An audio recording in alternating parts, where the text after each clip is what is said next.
Olá, tudo bem? Nessa questão ali, você tem três corpos, A, B e C, cada um deles tem uma determinada massa, e as coordenadas das posições de cada um deles está sendo mostrada ali na questão. Além disso, embaixo, né, fala sobre as três forças que vão estar atuando sobre cada uma das partículas. Por exemplo, a partícula A, ela vai estar na posição 0, 2 e 3. Esse M só quer indicar o metro, tá? Então, é posição 0, 2 e 3. E ele vai ter uma força 2i mais 3j. Só para simplificar e unificar tudo isso, a coordenada ela é sempre dada assim, ó, x, y, z. Então, essa daqui é a posição x, essa aqui é a posição y e essa daqui é a posição z. E aqui, esse IJK, que vai aparecer um K, é a mesma ordem. Aqui o I representa o X, o J representa o Y e o K representa o Z, tá? São só letrinhas diferentes, mas é a mesma coisa. Então, por exemplo, essa força 2I significa que vai estar tendo uma força de 2 newtons no eixo I, que vai ser o eixo X. Então, significa que vai ter uma força sobre esse corpo aqui de 2 newtons no eixo X. Isso aqui indica que vai ter uma força de 3 newtons no eixo Y, tá bem?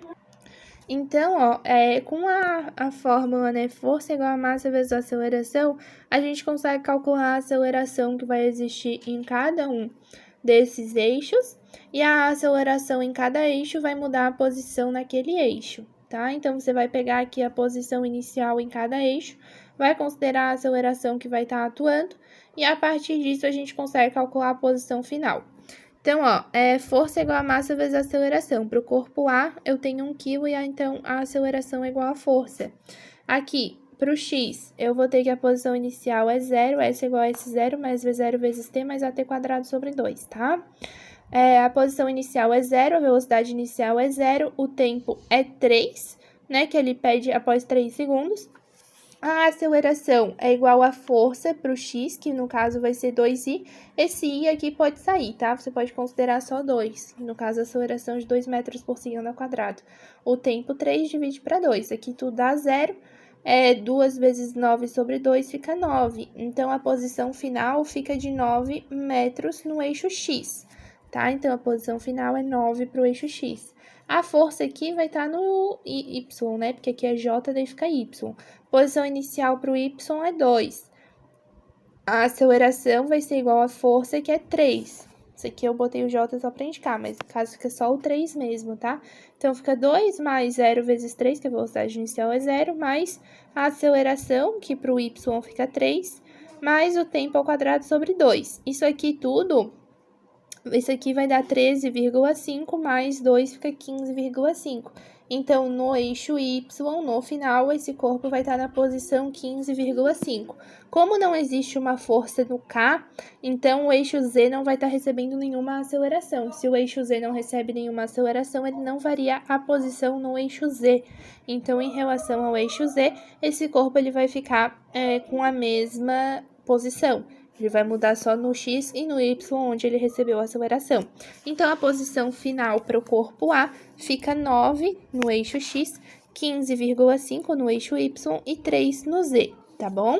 Aí, agora a gente faz a mesma coisa aqui com o corpo B, só que o corpo B, ele vai ter massa 2, então fica força igual a 2 vezes A e a aceleração igual a F sobre 2. Então, aqui no caso, ó, eu tenho as posições iniciais. Para o eixo X, eu não tenho nenhuma aceleração, porque o I não está aqui, né? Então, o eixo X, a posição vai continuar a mesma. No Y, eu tenho a força de menos 3, só que a aceleração é a metade. Então, acaba ficando menos 3 sobre 2, que é igual a menos 1,5. A posição inicial para o Y é 2, velocidade inicial é 0, aceleração menos 1,5, vezes tempo ao quadrado sobre 2. Isso vai dar aqui, ó, isso aqui dá 6,75 menos 6,75, então fica 2 menos 6,75, que é igual a menos 4,75. Essa daqui vai ser a posição que vai existir no eixo Y, tá bem? E daí aqui, ó, agora para o eixo Z, posição inicial 0, a aceleração aqui, como tá só o K, fica menos 1, né? Porque quando não tem nada é porque tá multiplicando por 1. Então, fica menos 1. A aceleração vai ser a metade, então fica menos 1 sobre 2, foi o que eu substituí aqui, ó, menos 1 sobre 2. 0, né, posição inicial, velocidade inicial é 0, menos 1 sobre 2 vezes 3 ao quadrado sobre 2. Isso dá menos 2,25 para a posição Z, tá? Então, aqui a gente já consegue traçar aqui no X vai continuar a mesma coisa, posição 6, no Y menos 4,75 e no Z menos 2,25. Aí, agora, para o corpo C, aqui a gente tem as posições iniciais, a força é igual a massa vezes a aceleração, a massa é 3 kg, a aceleração é igual a F sobre 3. A única força que vai estar atuando ali é uma força K, só assim, né?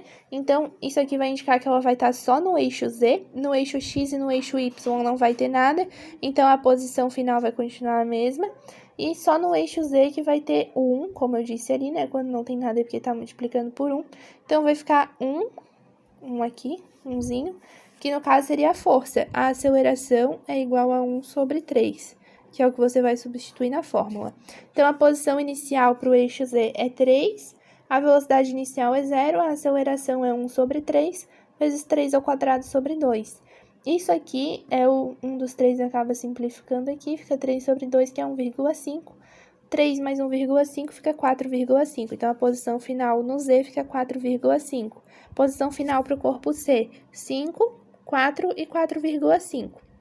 Agora que a gente tem as 3 posições, a gente consegue traçar o centro de massa final. O centro de massa, ele é dado por uma média ponderada, onde você pega a massa do corpo, tá? De cada um desses corpos, multiplica pela posição. Por exemplo, se eu quero calcular aqui, né, a coordenada x do centro de massa.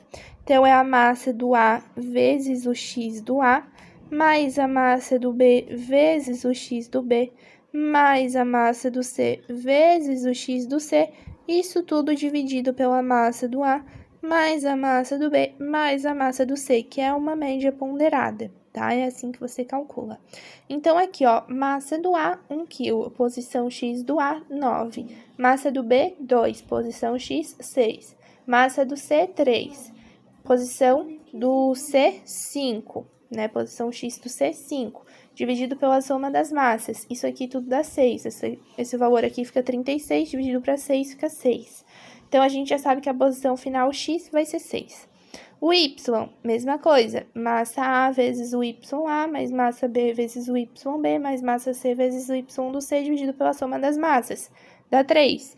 Para o Z, a mesma coisa. Massa A vezes ZA, massa B vezes ZB, massa C vezes ZC.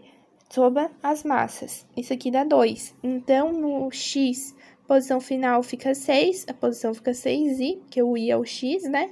No Y, a posição final fica 3 e no Z a posição final fica 2. Então, fica essa equação aqui para a posição final.